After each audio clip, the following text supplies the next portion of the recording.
देखती रह गई थी दुनिया, देखता रह गया था पाकिस्तान। सरदार पटेल ने किया था ऐसा काम, तभी लक्षद्वीप को भारत में मिला पाया था हिंदुस्तान। दिलचस्प है लक्षद्वीप के भारत में विलय की कहानी। जब पाकिस्तान को याद आ गई थी नानी, जबड़े से छीन लाए थे लक्षद्वीप। दुश्मन मुल्क की कोई चाल नहीं आई थी काम।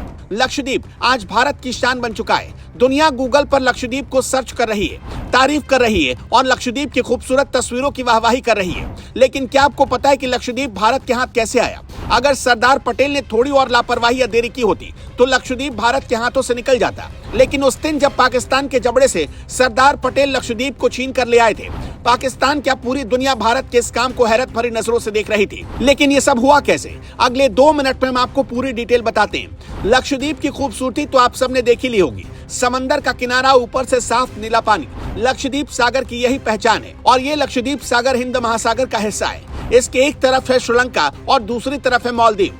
अब लक्षद्वीप दिल्ली और कोलकाता से इतना दूर था कि यहाँ के लोग कभी महागरीबी वाली जिंदगी गुजारने पर मजबूर थे। भले ही इसकी कोई सीमा पाकिस्तान से नहीं मिलती थी, लेकिन लक्षद्वीप पर पाकिस्तान की टेढ़ी नजर पड़ चुकी थी। और साल 1947 में बोरिया बिस्तर लेकर पाकिस्तान लक्षद्वीप पर कब्जा के लिए चल पड़ा था। लक्षद्वीप के बारे में एक कहानी ये है कि 7वीं शताब्दी में केरल के अंतिम राजा चेरामन पेरुमल ने इसे बसाया। दावा किया जाता है कि कुछ अरब व्यापारियों के कहने पर यहाँ के राजा चेरामन पेरुमल ने इस्लाम धर्म कबूल कर लिया।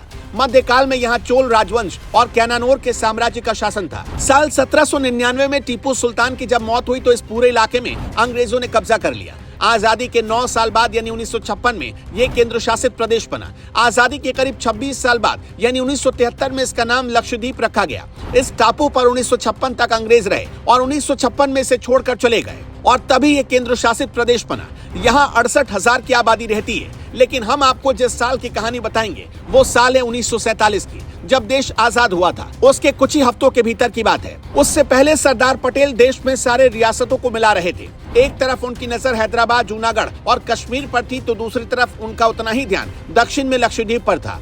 सरदार पटेल ने फौरन मुदालियर भाइयों को कहा कि वो त्रावणकोर जाएं और वहां तिरंगा लहरा दे। मुदालियर भाइयों में एयरकोर्ट रामास्वामी और एयरकोर्ट लक्ष्मण स्वामी शामिल थे। सरदार पटेल ने तब कहा था कि जितने भी भारत के तटीय द्वीप हैं, उन पर भारत का तिरंगा लहरा दिया जाए, जिससे ये क्षेत्र भारत का हो जाए। उस वक्त सरदार पटेल ने कहा था कि अगर पुलिस के पास हथियार नहीं है तो उन्हें लाठियों के साथ भेजा जाए, मगर किसी भी तरीके से वहां कब्जा किया जाए। कई रिपोर्ट्स में दावा किया जाता है कि जब त्रावणकोर पुलिस के लोग झंडा फहराने जा रहे थे, उसी वक्त पाकिस्तान का झंडा लगा जहाज भी उधर आ रहा था। लेकिन आखिर में भारत की पुलिस पाकिस्तान से पहले तटीय इलाकों में तिरंगा लहराने में कामयाब रही और देखते ही देखते पाकिस्तानी हाथ मलते रह गए। इसके बाद पाकिस्तान को अपना समूह लेकर वापस लौटना पड़ा। खैर, सरदार पटेल उस दिन अगर थोड़ी देर और कर देते तो लक्षद्वीप पर आज कुछ आतंकियों का ट्रेनिंग कैंप चल रहा होता। लक्षद्वीप 36 द्वीपों का समूह है, जिसे मलयालम और संस्कृत शब्द से बनाया गया। लक्षद्वीप का मतलब होता है 1 लाख द्वीप। ये भारत का सबसे छोटा केंद्र शासित प्रदेश है और यहाँ मलयालम भाषा बोली जाती है। लक्षद्वीप के करीब 10 द्वीपों पर लोग रहते हैं। बिट्रा में सिर्फ 271 लोग रहते हैं और बंगाराम द्वीपों में सिर्फ 61 लोग रहते हैं। लक्षद्वीप में करीब 65,000 की आबादी रहती है। लक्षद्वीप का कुल एरिया करीब 32,000 स्क्वायर किलोमीटर है। लक्षद्वीप में लोगों की कमाई का अहम जरिया मछली पकड़ना, नारियल की खेती करना। लक्षद्वीप में पर्यटन उद्योग भी तेजी से बढ़ रहा है। करवत्ती इसकी राजधानी है। मोदी सरकार की पॉलिसी रही कि पिछले 9 सालों में हर उस जगह को दुनिया के मानचित्र पर नई पहचान दी जाए जो गुमनाम होते जा रहे थे। लक्षद्वीप जाने और वहाँ की खूबसूरती को दिखाने वाले शायद पहले प्रधानमंत्री नरेंद्र मोदी ही हैं। इसलिए तो कहा जाता है मोदी जो करते हैं, जो सोचते हैं, उसमें आने वाले भविष्य की पहचान छिपी होती है।